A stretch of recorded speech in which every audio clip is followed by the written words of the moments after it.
안녕하십니까. 주명료입니다. 월요일 방송은 뉴요커의 뉴욕, 서울 두 나라 얘기로 진행됩니다. 3월 13일 오늘 두 번째 얘기입니다. 오늘은 미국 정착의 한 방법으로 제가 자영업을 해야 되겠다는 절박감 속에 40여 년 전에 저질렀던 워싱턴 DC 식품점 인수계약 경험담을 얘기해 보려 합니다. 가를 사직하고 원대한 사업 계획을 꿈을 안고 전 텍사스로 떠났죠. 이게 미국 텍사스 샌앤토니오시로 떠났습니다. 유명 패스트푸드 사업을 한국으로 유치하겠다는 그런 원대한 계획이었죠. 그런데 당시 국내로 외국 기업을 유치하려고 하는 사업은 경제개혁원이라는 애자 도입법 허가를 받아야 하는 지금으로서는 상상케 어려운 규제의 시기였습니다. 계획이 어렵게 아주 돼버렸죠. 그러면 아예 미국에 정착하자. 그럼 미국에 살려면 세계 최대 도시 뉴욕으로 가자. 이렇게 이제 결정을 했죠. 네 식구가 사륜 소형차에 2홀 이삿짐차를 달고 텍사스를 떠났습니다. 그리고 미국 그 긴 I-95 도로를 달리는 것이죠. 근데 떠나려고 하니까 그동안 안면이 있던 이웃들은 어린애들을 데리고 어떻게 뉴욕에 가서 살려고 하느냐, 직장이 필요하냐, 도와주겠다 등 미국인들의 그 만류가 아주 강했었습니다. 그래도 소형차에 유호를 끌고 나섰죠. 이 조그만 차에 유호를 끄니 차가 열을 받아서 자주 쉬었다 이렇게 운행을 했어야 합니다. 10여일 걸려가지고 버지니아주에 들어섰습니다. 오라는 데는 없으니 미국 수도인 워싱턴 DC에서 살아보자 이렇게 결정을 했습니다. 그리고 뉴욕은 언제고 당일로 갈 수 있는 거리니 언제고 떠날 수 있다 이런 안도감도 있었습니다. 그래서 거주할 곳을 수소문해서 DC에서 멀리 떨어진 레스톤, 버지니아의 레스톤이라는 지역에 아파트를 얻었습니다. 9월 학기가 돼 두 애들을 초등학교와 유치원에 입학을 시켰죠. 그리고서는 워싱턴 포스지, 그 비즈니스 섹션이죠. 그리고 뉴욕판 한국 일부를 구입해 보면서 점점 지역 정보 탐구에 들어갔습니다. 그리고 서서히 움직이는 배경을 버지니아주에서 워싱턴 DC 쪽으로 이렇게 드나들기 시작했습니다. 1980년 워싱턴 DC는 백악관 주변이 흑인들로 포위되어 있다고 할 만큼 온통 흑인 도시였습니다. 밤마다 총성이 끊이지 않고 경찰 사이렌 소리로 날이 새곤 하던 그런 시절입니다. 멀리 레스턴으로 거주지를 잡은 것도 그런 안전상 이유였습니다. 한국인들을 점차 만나가면서 들은 얘기는 흑인 장사가 수월하다. 버지니아주는 백인판이니 DC로 들어가야 한다. 장사는 DC에서 그리고 사는 것은 버지니아나 메릴랜드로 가서 살아야 한다. 이런 먼저 온 분들이 조언이었습니다. 당시 버지니아나 메릴랜드주 백인 동네는 대형 쇼핑센터 위주로 점포가 몰려있고 그저 길목 좋은 곳에는 세븐일레븐 등 편의점만 있을 때입니다. 레스턴에서 DC는 서울에서 한 수원거리쯤 되는 것입니다. 애들이 학교를 가면은 DC로 출근하듯 나가서 거리 구경도 하고 링컨 기념관 앞 공원에 앉아서 점심도 먹고 그리고 처와 앞일을 얘기하곤 했습니다.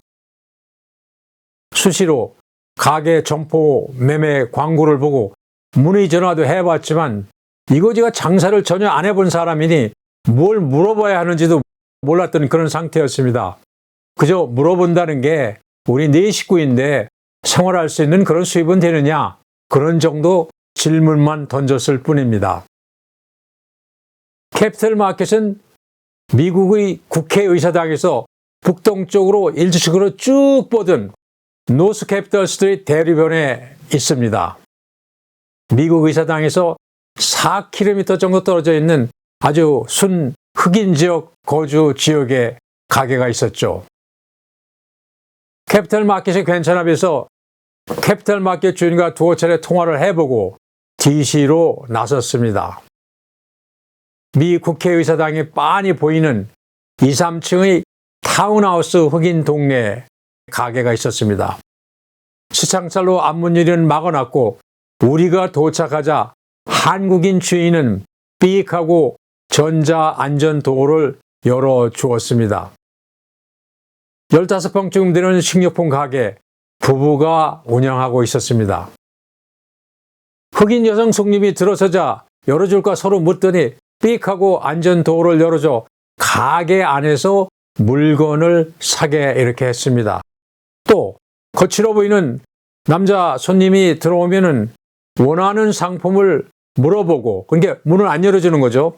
주인이 선반에서 물건을 집어와 조그만 회전문으로 미리 돈을 받고 거스름돈과 물건을 같이 내놓는, 손님 쪽으로 내놓는, 돌려서 가져가게끔 했습니다. 전 처음 보는 일이죠.